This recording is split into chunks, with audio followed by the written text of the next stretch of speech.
Amén. Pues regresamos a Romanos, hermanos, que es el capítulo 1, ¿verdad? Estamos en Romanos capítulo 1. Ya avanzamos chorros, ya vamos en el versículo 5. Ya vamos en el versículo 5. Estuvimos hablando del Evangelio, en qué consiste el Evangelio, qué contiene todo, ¿verdad? Pero vamos al versículo 5, donde dice: y por quien recibimos la gracia y el apostolado para la obediencia a la fe en todas las naciones por amor de su nombre. ¿Ok? Entonces, ¿por quién recibimos la gracia y el apostolado, hermanos? ¿Por quién? Por medio de Yeshua. Cuando tratamos de entender un pasaje, hermanos, es importante considerar todo el pasaje, considerar el contexto. Muchas veces lo que yo pregunto es porque está en el mismo texto la respuesta, ¿verdad? Entonces, en el versículo anterior había dicho acerca de su Hijo, nuestro Señor Jesucristo, Yeshua el Mesías, que era del linaje de David según la carne, que fue declarado Hijo de Dios con poder según el Espíritu de Santidad por la resurrección de entre los muertos. Y por quien, o sea, hablando de Yeshua, recibimos la gracia. Ahora, hermanos, entendamos que la gracia no es un concepto nuevo en el Nuevo Testamento. La gracia ya se manejaba esa revelación en el Antiguo Testamento, hermanos. En muchas ocasiones la palabra habla de hallar gracia delante de los ojos de Dios. Y en el Antiguo Testamento el significado primordial de gracia es misericordia. Y la misericordia tiene que ver con su amor, que es, de hecho, hermanos, la palabra misericordia, la palabra gracia en hebreo, que no recuerdo ahorita cuál es en hebreo exactamente, Hased o Gesed. Ok, algo hermoso que significa la palabra gracia, hermanos, es inclinarse. Es inclinarse como en un gesto de ayudar al que necesita ser levantado. Entonces eso es gracia. Y eso, el hecho de que aún no había venido Yeshua para morir por nosotros y derramar su sangre, no quiere decir que la gracia de Dios no estaba en acción, ¿verdad? Porque el Señor bendecía y levantaba y tenía misericordia, pero la justificación, hermanos, dependía de las obras de la ley en ese tiempo. Y ya sabemos que las obras de la ley no es necesariamente el obedecer los mandamientos. No. A eso no se refiere cuando la palabra habla a través de Pablo de las obras de la ley. Las obras de la ley eran los requisitos para estar puros delante de Dios. Y los requisitos para estar puros delante de Dios, hermanos, eran los sacrificios y los holocaustos y las ofrendas. ¿Ok? Entonces, pero bueno, no nos metemos a ese punto porque es muy amplio y luego no alcanzaríamos. A lo que voy es a lo siguiente: Dios siempre ha sido un Dios de gracia, pero el pecado estorbaba la manifestación de esa gracia, hermanos. Y por eso el Señor, por gracia, es que esto es algo bien tremendo, que precisamente por esa misericordia de Yahweh hacia su pueblo Israel, que no podía evitar pecar, por gracia les da el sistema de sacrificios, porque no quería que fueran destruidos. Pero es precisamente ese sistema de sacrificios el que estuvo en operación hasta la manifestación del Mesías. Por eso Pablo dice en Gálatas que esa ley de los sacrificios fue el ayo o el institutriz, el nano, por decir así, o la nana, que llevó al pueblo de Israel, lo mantuvo a salvo hasta la manifestación del Mesías. Porque si no hubiera sido, hermanos, por la sangre de los machos cabríos y de los corderos y de la vaca roja y de los chivos, el pueblo de Israel habría tenido que ser destruido en su totalidad. Entonces la sangre mantenía continuamente cubriendo los pecados del pueblo, pero era temporal, porque todo eso apuntaba a la manifestación del Cordero de Dios, aquel que con un solo sacrificio para siempre, dice Hebreos capítulo 10, hizo perfectos a los santificados. Entonces el hecho de que Yahweh haya dado, hermanos, haya dado ese sistema, ese antiguo pacto de los sacrificios en Sinaí, fue una manifestación de su gracia. porque los amaba, porque no quería que perecieran y fueran del todo destruidos. Entonces la gracia está en acción, bueno, desde la eternidad, ¿verdad? Pero yo veo la primera manifestación de gracia, hermanos, en la Biblia, en Génesis capítulo 3. Así la primera manifestación como que palpable y tangible. Porque, ¿qué merecían Adán y Eva después de haber pecado? Morir, ¿verdad? Pero no sucedió así. No sucedió así, y no es porque el Señor cambiara de opinión, no es porque Él se retractara, sino porque a través de la gracia Él escogió que muriera alguien más en lugar de ellos. Y así fue. Porque la palabra dice que los vistió con pieles de animales, y eso, hermanos, fue el primer sacrificio redentor o para expiación de los pecados de Adán y Eva. Ya no pudieron tener la gloria que tenían antes, pero no murieron. No fueron eliminados de la faz de la tierra, hermanos. Entonces, sí es cierto que hemos visto los juicios de Dios severos y fuertes como en el diluvio, ¿verdad? Pero fue su gracia lo que permitió que 8 personas en el arca fueran salvas. Y de esa manera la humanidad no quedara totalmente destruida. Entonces, gloria a Dios por su gracia, hermanos. Siempre ha sido por gracia. Siempre ha sido por gracia. Antes era por la ley. No. Por su gracia Yahweh dio la ley para que el pueblo no fuera destruido. Pero esa gracia, hermanos, se ha manifestado de una manera plena a través de su Hijo. Porque Pablo lo dice en Efesios capítulo 2 muy claramente, que no es por obras, no es por mérito nuestro para que nadie se gloríe, sino que es por gracia. Por gracia sois salvos por medio de la fe. Sin embargo, gracia, hermanos, no significa gratis. Gracia no significa gratis. Porque el amor es gratis para nosotros, ¿verdad? Pero no fue gratis. Se pagó un precio. Yahshua pagó el precio. O sea, la gracia se aplica. Es como si alguien dijera, ay, yo no traje taco, por ejemplo, ¿verdad? Y yo diga, bueno, yo te compro tu taco, ¿sí? Esa persona recibe su taco gratis, pero el taco no fue gratis, lo pagué yo, ¿verdad? Entonces la salvación, hermanos, no es gratis. Costó la sangre de Yahshua. Costó un sacrificio horrible, de veras, tremendo, que ni siquiera podemos comenzar a imaginarnos. Y como lo veíamos la semana pasada, hermanos, Yahshua, a que lo dice aquí en Romanos 1:4, fue declarado Hijo de Dios con poder. ¿Pero por qué? ¿Por medio de qué? De la resurrección de los muertos, hermanos. O sea, su sufrimiento terminó en la resurrección. No terminó en la cruz. Terminó en la resurrección. Entonces lo que Él tuvo, y eso está en Hechos 2:24 también, que una vez que cesaron los dolores de la muerte, Él resucitó. Y fue en ese día, en la resurrección, hermanos, que Yahweh dijo, yo te he engendrado hoy. Y bueno, lo vimos ampliamente, ¿verdad? No vamos a regresar a eso. Pero somos salvos por gracia. ¿Qué quiere decir eso?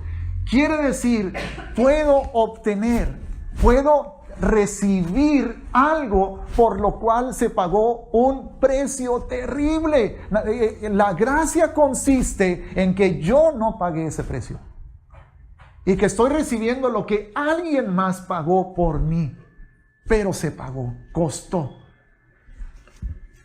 Es por eso que más adelante vamos a ver en ese mismo capítulo cómo habla de esta gracia Pablo, pero también habla, hermanos, de la justicia de Dios y habla de la ira de Dios.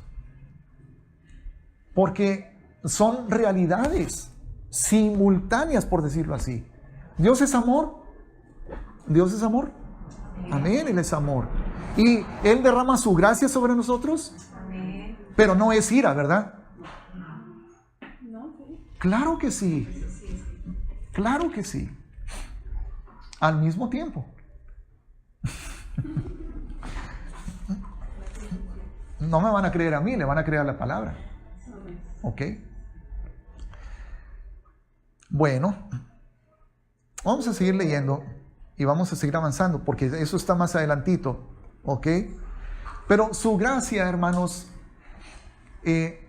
no quiere decir que su celo, su justicia y su ira han desaparecido. Porque esa justicia se aplicó sobre Yeshua. Porque era imposible, hermanos, que el Padre nos salvara solo porque es muy bueno. Eso era imposible. Si el Señor nos hubiera podido salvar, nada más diciendo, bueno, los amo mucho, soy muy bueno y soy todo misericordia, está bien, los perdono. Si Él hubiera podido hacer eso, si hubiera podido, ¿no creen que lo hubiera hecho sin enviar a Yeshua a morir por nosotros? ¿Sí o no? Entonces lo hubiera hecho. Entonces, ¿por qué no lo hizo? Porque no era posible. Es imposible. ¿Por qué? Porque Él es justo también. Y ya había puesto su ley. Y había dicho, el día que pecares, de cierto morirás. Y esa ley no puede ser quebrantada. Es un Dios justo. ¿Y por qué está escrito? Porque la paga del pecado es muerte. Y por cuanto todos pecaron y están destituidos de la gloria de Yahweh. Si Dios hubiera dicho, soy muy bueno y por lo tanto te perdono, veo que estás sufriendo mucho en el infierno, ¿quieres venir a mi presencia? Si tú quieres te dejo entrar. Si Dios hubiera dicho eso, hermanos, o dijera eso, Él estaría quebrantando su propia palabra. Él estaría anulando su propia justicia. Por eso fue que la única manera de salvarnos fue ejecutando justicia, aplicando la justicia y ejecutando la sentencia merecida por el pecado, pero lo hizo sobre su Hijo, hermanos, no sobre nosotros. Ahí está la justicia de Yahweh. Y por eso cuando Yeshua, sudando gotas de sangre, clamó y dijo en el huerto de Getsemaní, Padre, si es posible, pase de mí esta copa, pero no se haga lo que yo quiero, sino lo que tú quieras. En otras palabras, Él sabía lo que le esperaba unas horas más adelante, hermanos. Estaba consciente del sufrimiento que le esperaba. Y eso lo llenó de angustia. Tanto que sudó sangre. Y Él estaba anhelando que hubiera otra manera. Y la palabra no registra la respuesta, pero estoy 100% seguro que la respuesta del Padre fue, no, hijo, no es posible, esa es la única manera. Porque si mi ley ha establecido que el pecado tiene que recibir justa retribución, no me puedo retractar, no puedo mentir, no puedo torcer mi justicia, se tiene que aplicar. Entonces, hermanos, se aplicó la justicia. Se ejecutó la ley. En México tenemos 3 poderes. El judicial, el legislativo, ejecutivo y judicial. El ejecutivo es el encargado de ejecutar. El legislativo hace las leyes, ¿verdad? A través de la Cámara de Senadores y la de Diputados. El presidente presenta iniciativas y ahí es donde se aprueban o no. Pero una vez que ya se aprueba, una vez que es confirmada por las 2 cámaras, entonces ya es una ley. Ahora es un delito no cumplir la ley. ¿Ok? Y eso es bueno, pero también puede ser malo. Pero bueno, en fin, el asunto es que hay un poder que se encarga de ejecutarla. Y entonces ya de ahí también vienen las policías, los ministerios públicos y todo lo demás. Porque si no cumples la ley por la buena, la tienes que cumplir por la mala. Hay un castigo. Romanos 13 dice, ¿quiere alguien no temer la autoridad? Pues haga lo bueno. Sométase toda persona a las autoridades, porque están ahí para hacer cumplir la ley. Entonces imagínense, Dios, habiendo establecido su ley y su palabra, Él ya no podía decir jamás, ni en toda la eternidad, ay, se me enterneció mi corazón, ya llevan media eternidad y en el infierno los voy a sacar. Ahora, no crean que es porque Él no quiere hacer eso, es porque no puede. Alguien dirá, es que no hay imposible para Dios. Claro que hay imposibles para Dios, y ese es uno de los imposibles para Dios. Él no puede fallarle a su propia palabra. Él no puede quebrantar su propia justicia. Y alguien dice, es que Él es Dios y hace lo que le dé la gana. Pues no. Él honra su palabra, hermanos. Entonces la única manera de salvarnos era enviando a Yeshua, porque Él sabía que tenía que ejecutar el castigo, pero dijo, ok, lo ejecuto sobre mi hijo. Lo ejecuto sobre el Mesías, que para eso fue enviado. Entonces, aquel que cree en el Mesías, hermanos, aquel que recibe la sangre de Yeshua, a él se le aplica la justicia de Yeshua. Porque la justicia de Yeshua fue haber aceptado, haber dicho que sí en Getsemaní. Ahí estuvo la justicia de Yeshua. Haber sometido su mente y su corazón y su cuerpo a la voluntad del Padre. De decir, si no hay otra manera de salvarlos, Padre, ok, acepto. Él no pecó, jamás. Pero Él estuvo de acuerdo en llevar la culpa y el castigo del pecado de cada uno de nosotros sobre su cuerpo, hermanos. Como si Él hubiera sido el que pecó. Entonces, el Padre ejecuta la ley, deja caer el castigo sobre Él. Entonces, cuando yo creo en Él, ahí se aplica la realidad de que Él ocupó mi lugar. Entonces, delante del Padre, es como si yo hubiera cumplido con la justicia de la Torá. Porque la Torá demanda muerte, hermanos, como consecuencia del pecado. ¿Ok? Entonces Él llevó mi culpa, Él vivió de una manera intachable, irreprensible, siempre en obediencia al Padre y a su palabra. Y entonces esa justicia fue la que le permitió llevar mi culpa. Y ahora yo recibo esa justicia de Él. Ahora yo la recibo. Yo ya la recibí. Yo ya fui justificado. Y eso, hermanos, es gracia. Pero no fue gratis. ¿Ok?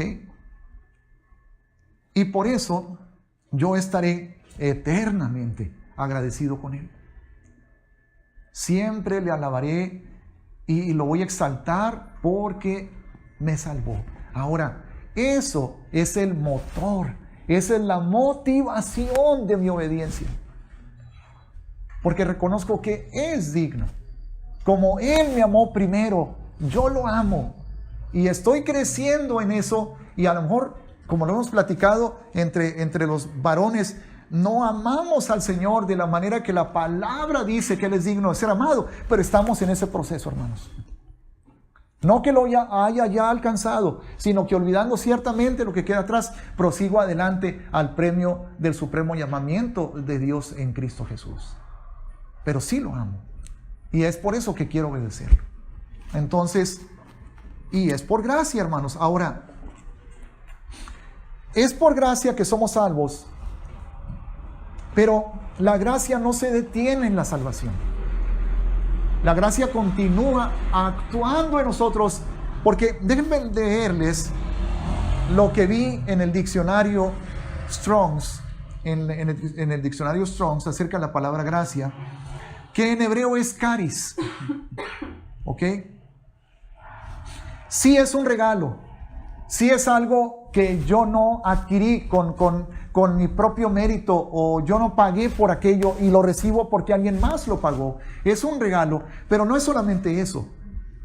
Viene en el diccionario esta frase: la gracia es la influencia divina sobre el corazón y su reflejo en la vida.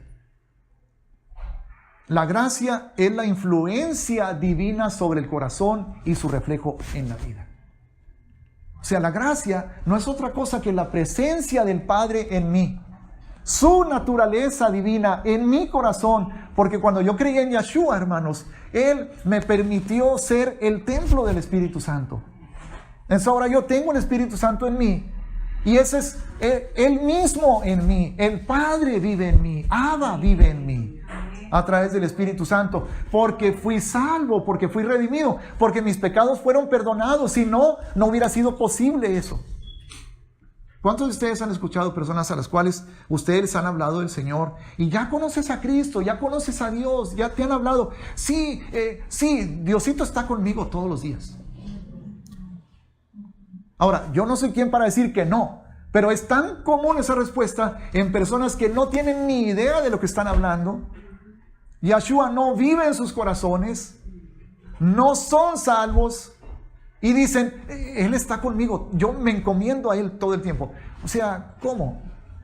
¿Puede estar la presencia del Padre, el Espíritu de Dios vivir en el corazón de una persona que no ha sido redimido por la sangre de Yeshua? No puede, hermanos. Definitivamente no puede. Entonces, cuando sí lo hemos recibido, entonces es verdad de nosotros que la gracia es la presencia divina en nosotros y cómo influye nuestro corazón. Porque entonces nuestro corazón comienza a entender cosas que no entendía antes. Y comienza a aborrecer cosas que antes amaba. Nuestro corazón. Llámese maldicencia, llámese violencia, llámese perversión, llámese adicción, llámese egoísmo, llámese vanidad, lo que sea, hermanos. Nuestro corazón comienza a aborrecer esas cosas que antes amábamos. Porque es la gracia de Dios influyendo en nosotros. Hermanos, nuestro caminar en Yeshua es sobrenatural, hermanos. No podemos solos. No podemos solos. Yo no puedo decir, me voy a proponer ser santo. Pues voy a fallar al primer intento. Nuestro caminar en Yeshua es el resultado de la presencia de su Espíritu. Primero, de haber sido lavados en su sangre preciosa. Luego, la presencia de su Espíritu. Y en tercer lugar, de esta misma gracia en acción, hermanos. Porque dice, es la influencia divina sobre el corazón y su reflejo en la vida. O sea que los demás tienen que ser capaces de observar esa gracia en mí. De otra manera, ¿qué está pasando? Si la gente me ve y un día se enteran que soy cristiano y dicen, ¿qué? ¿Es cristiano? No, hombre, ni parece. ¿Qué está pasando? ¿Verdad? La gracia tiene que reflejarse, hermanos, porque para eso está en nosotros. Ahora, vamos a leer algo que dijo el apóstol Pablo en 1 Corintios 15:10. Primero dice que él es el último de los apóstoles, como el menor en importancia y todo, ¿verdad? Como que primero se disminuye y luego se aumenta mucho Pablo, ¿verdad? Porque luego en el 15:10 dice y he trabajado más que todos ellos. ¿Así o un poquito más presumido? No, yo no lo juzgo por ello, ¿verdad? Sin embargo, yo creo que no estaba siendo presumido, estaba siendo realista. Esa es la realidad, punto. He trabajado más que todos ellos. Pero lo que dice Pablo enseguida es muy importante, hermanos, y es muy hermoso. Dice, pero no yo, sino la gracia de Dios conmigo. ¿Verdad? Y es que no quiere decir, hermanos, que el que no ha trabajado tanto como Pablo es que tenga menos gracia, sino tal vez no ha sido llamado a lo mismo. Muchas veces nosotros también como siervos de Dios pensamos, híjole, aquel ya tiene 100 iglesias en 80 países y yo nomás en Cuauhtémoc 905. Pero la pregunta es, ¿a qué me ha llamado el Señor a mí? ¿Y a qué lo ha llamado a Él, verdad? O sea, es un error tratar de comparar. Híjole, no, es que no. Tú nada más sé sensible al Señor, escucha su voz y haz lo que Él te diga que hagas, punto. Porque es sobre eso que te va a pedir cuentas. El Señor no te va a pedir cuentas si no abriste 100 iglesias, si no te llamó a abrir 100 iglesias. Pero si te llamó a enseñar su palabra y no le enseñaste, entonces te va a pedir cuentas.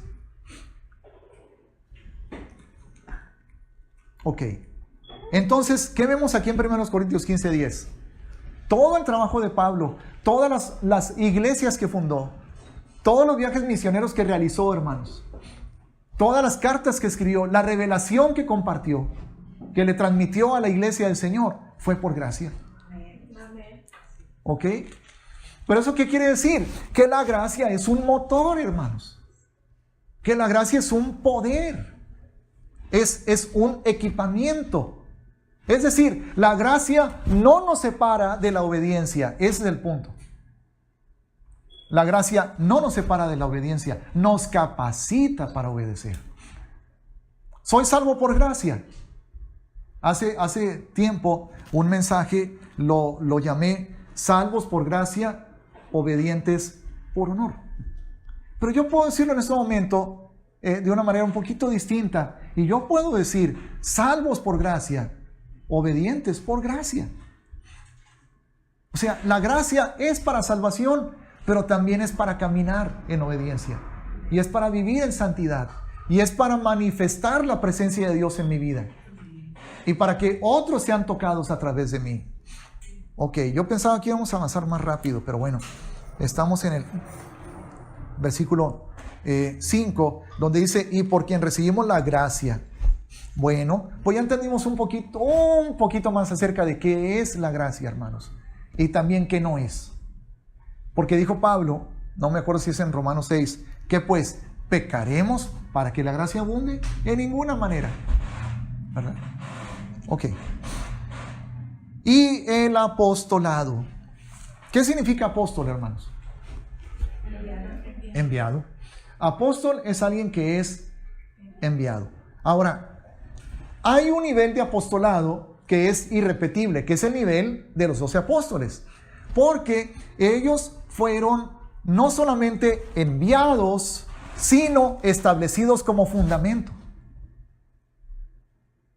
Su ministerio, sus enseñanzas estaban basadas en haber pasado tiempo con Yeshua. ¿Ok? Luego vino un 13º apóstol que más bien sustituyó al que se perdió y que se llamó Pablo. ¿Ok? Él no caminó con Yeshua, él no lo siguió cuando Yeshua todavía estaba ministrando sobre la tierra, pero sí pasó tiempo con él. Que de eso no nos quepa duda, hermanos. Pasó tiempo con él en el Espíritu, en revelación. Y las cosas que él escribió en sus cartas son el resultado de esa intimidad. Entonces, yo considero a Pablo como uno de los 12. ¿Ok? ¿Y por qué digo que son fundamento? Bueno, si leemos en Apocalipsis 21 acerca de la santa ciudad de la Nueva Jerusalén, sus cimientos, ¿qué son? Los apóstoles. En los 12 cimientos están escritos los nombres de los 12 apóstoles. Entonces, por eso digo, hermanos, que ellos tuvieron un lugar especial, recibieron una revelación especial, ejercieron una autoridad especial, y sobre esa revelación y sobre esa autoridad tenemos el Nuevo Testamento. Entonces, en ese sentido, son irrepetibles. ¿Ok? Pero eso no quiere decir que no hay apóstoles hoy en día, o que el Señor no siguió usando apóstoles como instrumentos, porque apóstol es un enviado. Así de sencillo. Y hay una palabra que a mí me parece más acertada para referirme a un verdadero apóstol, y es la palabra misionero.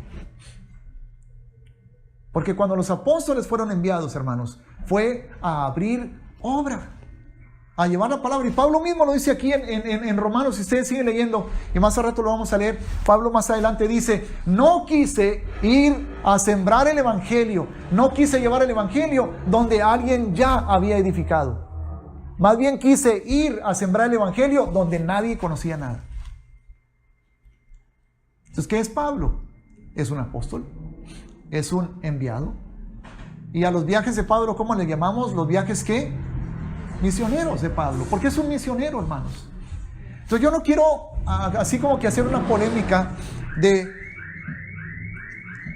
si hay apóstoles o no hay apóstoles. No, sí los hay. La pregunta es qué se entiende por apóstol. ¿Ok?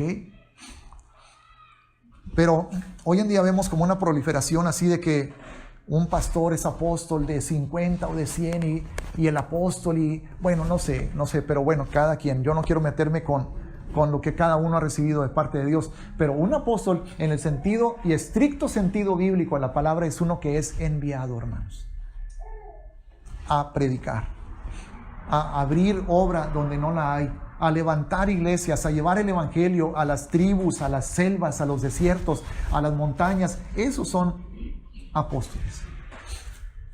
Ahora, ¿por qué es significativo aquí, hermanos, en este versículo, cuando leemos y por quien recibimos la gracia y el apostolado? Bueno, hermanos, porque esto era una novedad. Ser apóstol, ser enviado, llevar el evangelio, salir a las naciones a predicar, era una novedad. No existía antes, hermanos. En otras palabras, el pueblo de Israel, que Pablo dice, ¿de qué aprovecha entonces? Creo que es en Romanos 3, ¿de qué aprovecha entonces la circuncisión y de qué aprovecha ser judíos? Dice Pablo, en mucho, porque a ellos se les confió la palabra. ¿Ok? Lo que pasa es que el pueblo judío jamás evangelizó, jamás llevó la palabra afuera, y aún hoy en día no lo hacen, hermanos. Los judíos ortodoxos que no creen en Yeshua, ellos no andan de puerta en puerta. Oye, ¿nos permites hablarte de la religión judía, que es muy bonita y muy interesante, y celebramos unas fiestas muy divertidas? No. Ellos en su vida religiosa dicen, esta es nuestra religión, somos el pueblo escogido de Adonai y no tenemos que andar llevando nuestras creencias a nadie más. Esa es su actitud.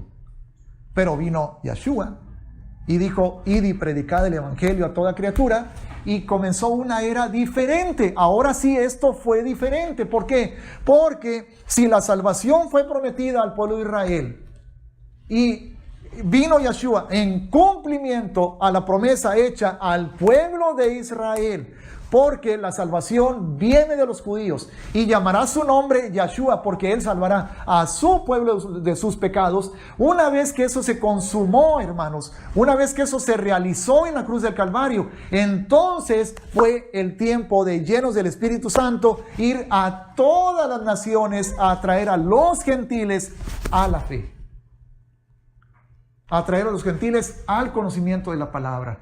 Y ahí es donde se aplica y se cumple Juan 3:16, porque de tal manera amó Dios al mundo, que ha dado su Hijo unigénito, para que todo aquel que en él cree no se pierda, mas tenga vida eterna. Todo aquel que en él cree. Pero fue necesario entonces que comenzara este ministerio nuevo, que era el ministerio del apóstol y del evangelista. Llevar la palabra, porque al principio estaban reticentes, hermanos, los judíos. Pedro se hospedó en la casa de Simón el curtidor, ¿verdad? En Hechos capítulo 10, ¿verdad? Judío. ¿Ok? Pedro era incapaz de acercarse a la casa de un gentil impuro, pagano, idólatra.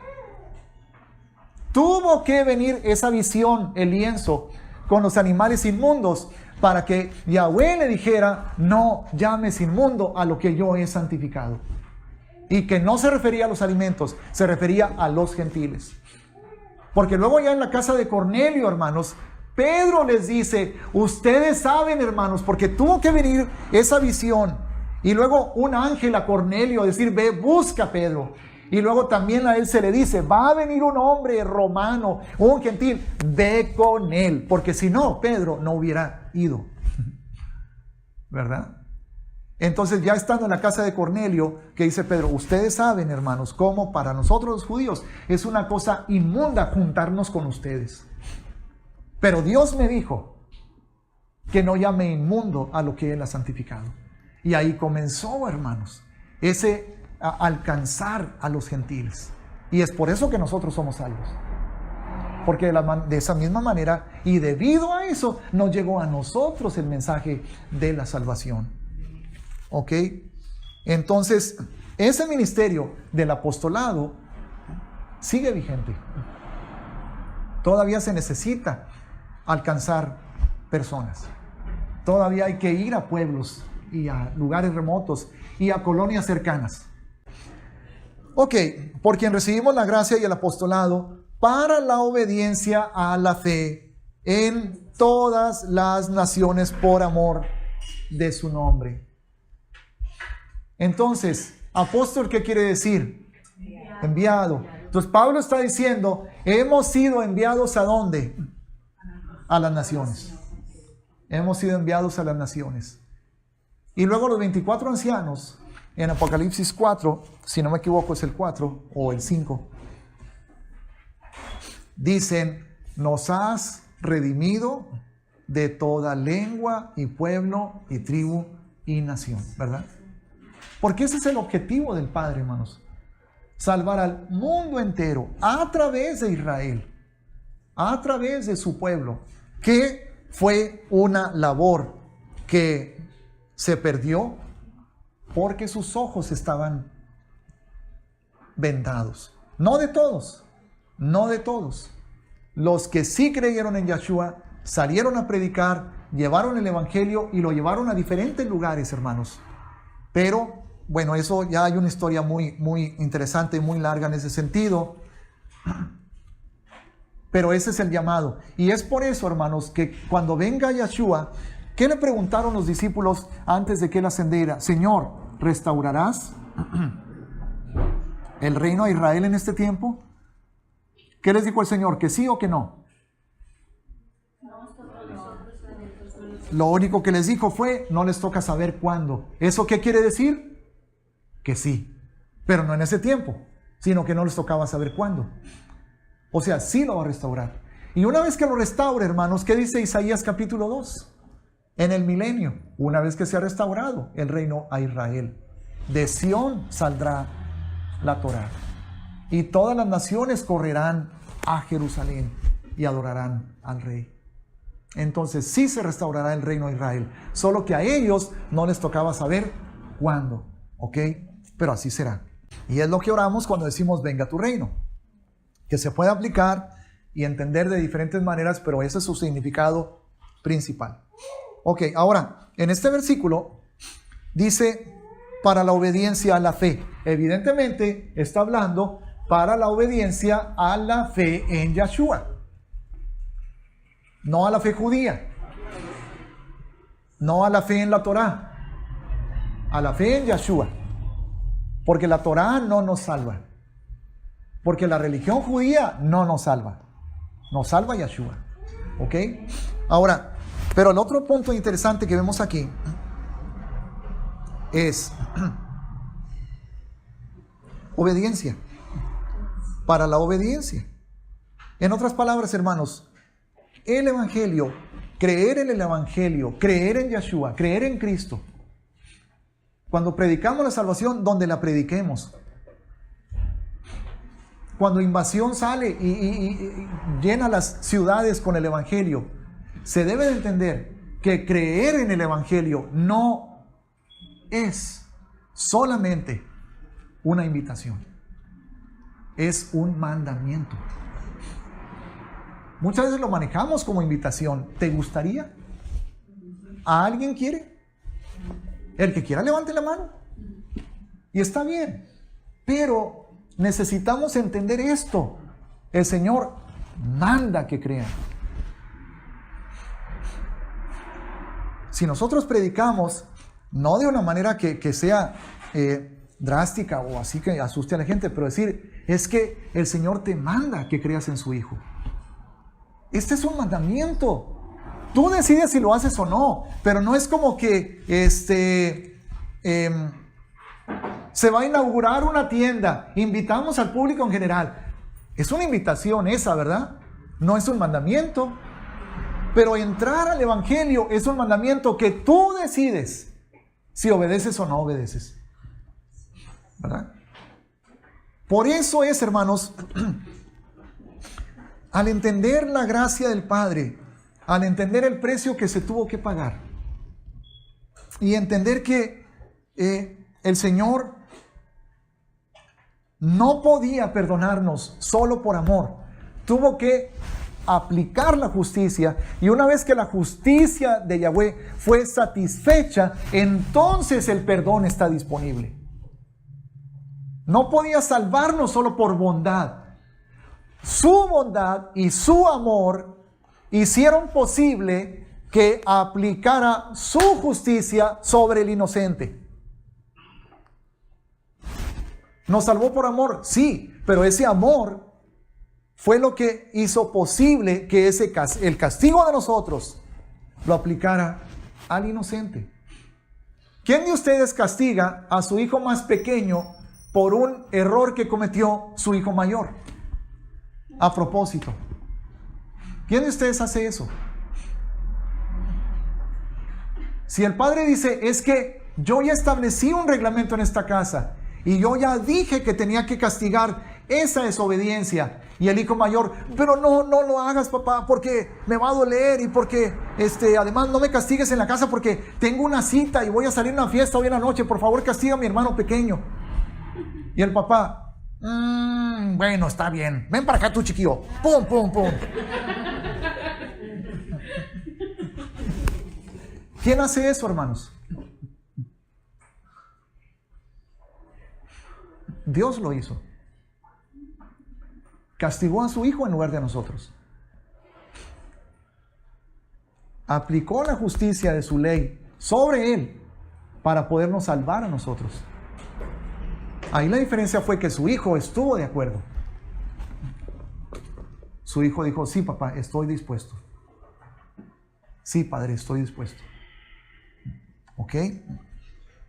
Entonces, a lo mejor sigue siendo incomprensible, pero a lo mejor también esto nos ayuda a comprender un poquito más por qué el infierno es eterno. Porque rechazar esa gracia, porque despreciar ese sacrificio, porque pisotear esa sangre, no me interesa. Quiero vivir mi vida. Es un mandamiento. ¿Y qué? Yo decido no obedecerlo. Quiero continuar en mi pecado. Quiero continuar en mi rebeldía. Y aunque no sea un pecado así, muy aparente, aunque la persona sea una buena persona, buen ciudadano, buen esposo, buen padre, filántropo y todo lo demás, pero está en su rebeldía, está en su soberbia. Entonces, decirle que no a Yeshua es lo peor que puedes hacer. Ahora, hermanos, hoy en día ya no vemos una situación de incredulidad o de ignorancia más que nada. Ya no vemos una situación de ignorancia. Hermanos, ya es difícil ir a un lugar a hablar de Cristo donde no hayan ya escuchado. Es difícil. Y ahora lo que vemos y encontramos cada vez más, como lo he ejemplificado en otras ocasiones, es a personas que claro que han escuchado del Evangelio, claro que saben quién es Jesús, lo saben, sí lo entienden, pero lo rechazan. Ese es el espíritu del anticristo que está ahora en acción. Como la foto que en alguna ocasión les platiqué que vi en Facebook de un hombre con un letrero que dice, cuando Jesús regrese, mátenlo otra vez. Así dice el letrero ese. Ya es anticristo, anti-Yeshua. Ya no es, no, pues no he escuchado, no, nunca me han dicho. No, ya no es eso, hermanos. A lo mejor todavía existe gente así, que todavía tienen que ser alcanzadas, pero lo que está prevaleciendo en el mundo ya es eso. Entonces, ¿cómo se puede esperar otra consecuencia para quien se da el lujo de despreciar, de pisotear? Por eso, hermanos, es que es tan importante que si hay alguien en nuestra vida que nos importa, les expliquemos el Evangelio. Tú dices que amas a alguien, a un hijo, a un papá, a una mamá, a un hermano, a una hermana. Dices que lo amas y no haces nada para que no se vaya al infierno. Estás muy a gusto conviviendo con tu amigo, tu hermano, tu compañero de trabajo, de escuela, todos los días y nunca, así como para decirle, hey, ¿ya conociste al Señor? Es urgente. Hazle la pregunta que a mí me gusta hacer todo el tiempo. Si te murieras hoy, ¿a dónde te irías? Entonces, si no lo haces, pues entonces no amas a esa persona. Tú crees que la amas, pero no la amas. porque estás muy a gusto observando cómo está yéndose al infierno. Y es que, hermanos, dice Hechos 17:30, cuando Pablo fue a Atenas, Grecia, que estaba un monumento ahí. Todos los monumentos tenían los bustos de los dioses ahí, pero había uno que no tenía nada y nada más decía al Dios no conocido. Entonces Pablo de ahí tomó la oportunidad para comenzar a hablarles de Yeshua, de que vino el Salvador, el Mesías de Israel a salvarnos, ¿verdad? Pero entonces dice Pablo algo muy importante. Dice: Dios, habiendo pasado por alto la ignorancia de este tiempo, la ignorancia, ahora que ya no hay ignorancia. ¿Por qué ya no hay ignorancia? Porque ya te estoy hablando. Lo ignorabas hasta hace un minuto, pero hace un minuto que yo comencé a hablar y a explicarte, ahora sí ya no eres ignorante. Entonces, habiendo pasado la ignorancia de este tiempo, ahora manda a todos los hombres en todo lugar que se arrepientan. No es un te gustaría, es arrepiéntete. No quiero, bueno, yo ya dije, ¿verdad?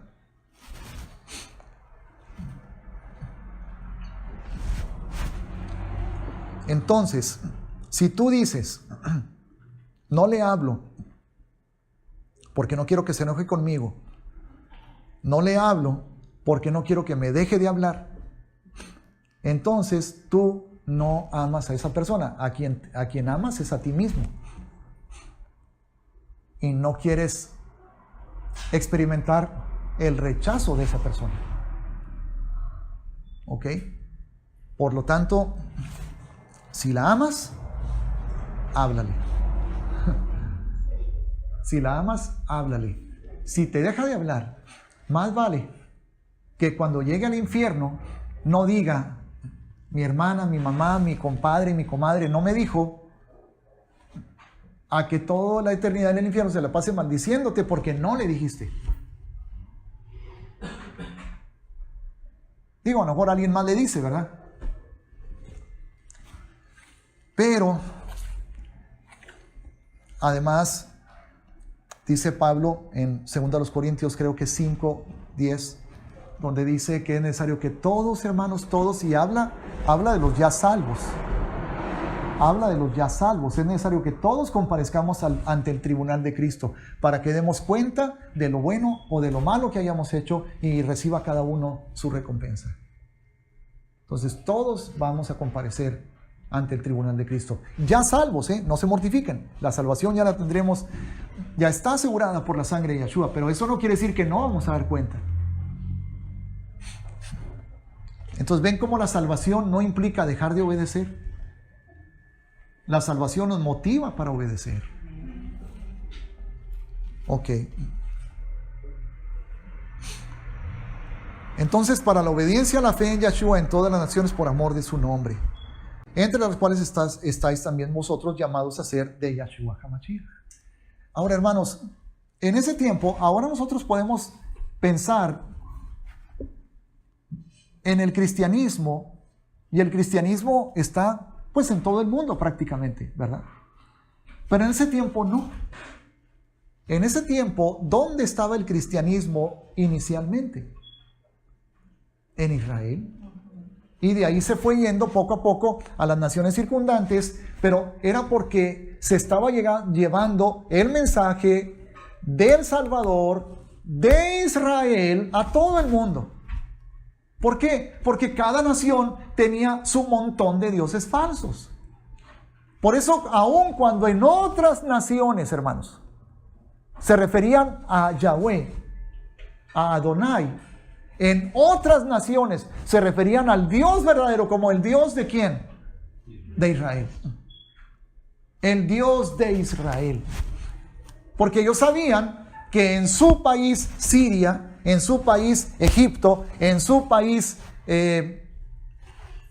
Babilonia, en Persia, tenían montones de otros dioses. Entonces todo el mundo identificaba al pueblo de Israel, aún en el tiempo de Yeshua, al pueblo de Israel como el único pueblo de la tierra de un solo Dios. Era el único pueblo en toda la tierra con un solo Dios. Y por eso los odiaban tanto también, hermanos. Todos tenían muchos dioses, solo Israel tenía uno. Entonces cuando llevaban el evangelio del Mesías prometido a Israel. Pero decían en las naciones, ustedes son llamados también a formar parte de esta familia de Dios, como lo leímos en Efesios 2. Que antes estábamos alejados de la ciudadanía de Israel y no pertenecíamos a la familia, pero ya hemos sido recibidos al pueblo santo y a la familia de Dios. Entonces esto era lo que Pablo andaba por todos lados, hermanos, predicando. Entonces por eso les dice, ustedes en Roma, ustedes en Italia, también son llamados a ser de Yeshua el Mesías. A todos los que estáis en Roma, versículo 7, amados de Dios, llamados a ser santos. Hermanos, el llamamiento en el Antiguo Testamento al pueblo de Israel era ser santos porque yo soy santo. El llamamiento aquí a la iglesia en el Nuevo Testamento es el mismo. Ser santos porque yo soy santo. Y así se nos dice, hermanos, sed pues vosotros santos como vuestro Padre que está en los cielos, así dijo Yeshua, es santo, ¿verdad? Es el mismo llamamiento, no cambia. Solo que ahora nosotros tenemos una gran ventaja sobre el pueblo de Israel del Antiguo Testamento. Es que ahora nosotros sí tenemos a Yeshua viviendo dentro de nosotros. Y ellos no lo tenían.